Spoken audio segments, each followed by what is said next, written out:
பரியந்தம் நம்மை நடத்திடுவான் அநாதி தேவன் அடைக்கலமே அவனுக்கு எப்போ எங்களும் ஆதாரமே.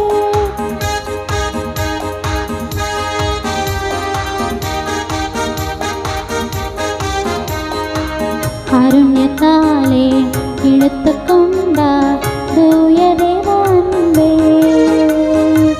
காருண்யத்தாலே இழுத்து கொண்டார் தூய தேவ அன்பே. இவனாந்திரத்தில் அறிந்தாட்டி உன்னை இனிதாய் வருந்தி அழைத்தார். இந்த தேவன் என்றென்றும் உள்ள சதா காலமும் நமது தேவன் மரண பரியந்தம் நம்மை நடத்திடுவான் அநாதி தேவன் அடைக்கலமே அவனுக்கு எப்போ எங்களும்